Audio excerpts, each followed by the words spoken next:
All right, let's talk about something that I think we can all relate to. Why is it so incredibly hard to build good habits? Well, the secret, it turns out, isn't about digging deep and finding more inner strength. Instead, we're going to find out how the world around you is way, way more powerful than the willpower inside you. I mean, come on, this has to sound familiar, right? It's the new year, you're all in, you're hitting the gym every single day, you're eating healthy, you feel amazing. And then, life just happens.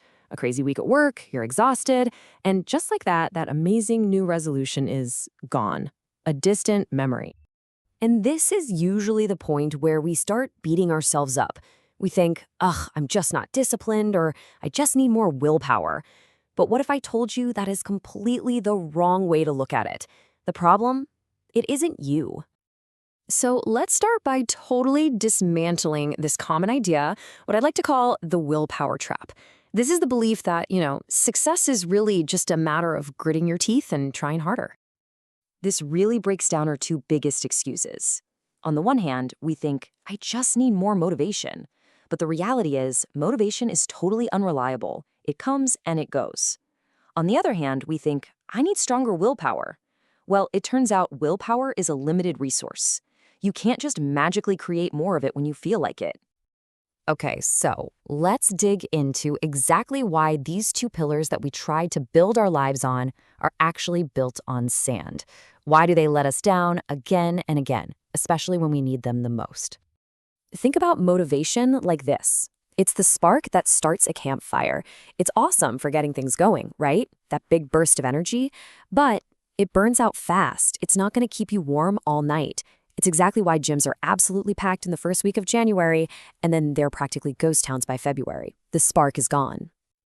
And if motivation is that little spark, well, then your willpower is basically your phone battery. You wake up in the morning with a full charge, 100%, but every single choice you make all day long drains that battery, bit by bit. This is a real thing. Psychologists call it decision fatigue. Just look at this. Replying to a ton of emails, saying no to those donuts at the office, even just figuring out what to make for dinner, every little choice chips away at your battery. By the end of the day, you're running on like 10%. So expecting yourself to then go to the gym, that's like asking your phone to stream a 4K movie when it's on 1% battery. It's not going to happen. So, okay, if motivation is fleeting and willpower is a battery that always dies, what's left?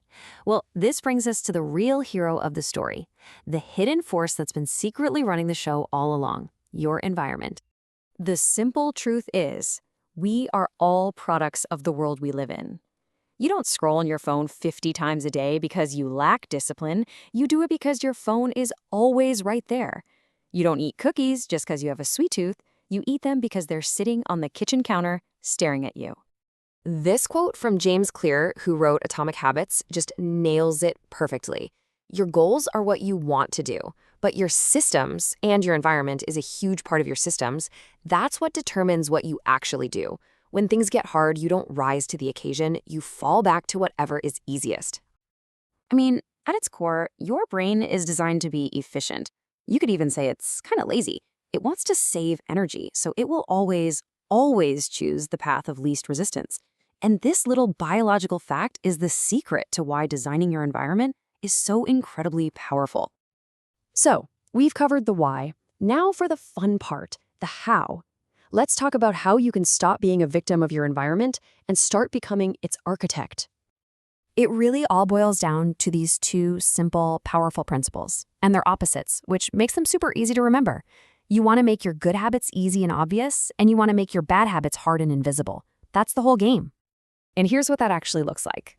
To make a good habit obvious, you put a bowl of fruit right on the counter instead of hiding it in the fridge.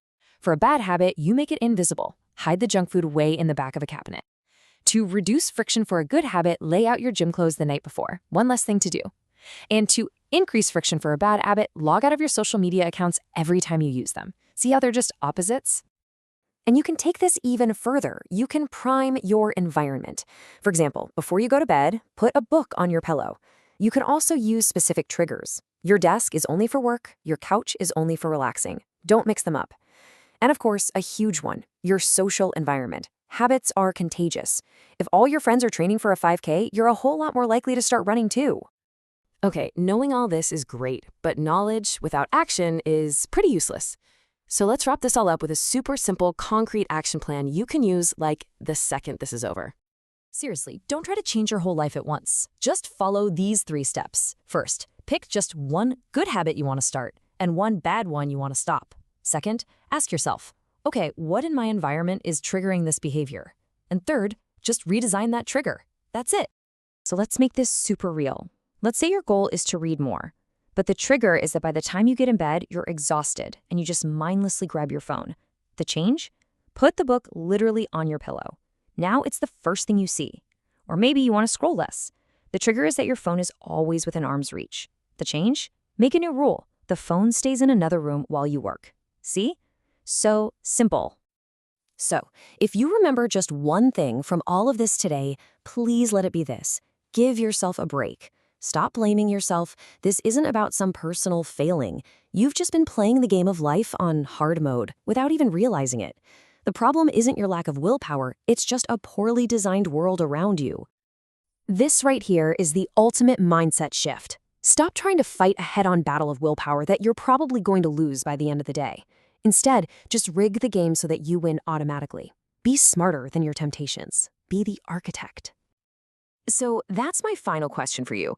Don't even think about next week or next month. Think about right now. What is the one small, simple change you can make to your environment today that will make the right choice the easy choice?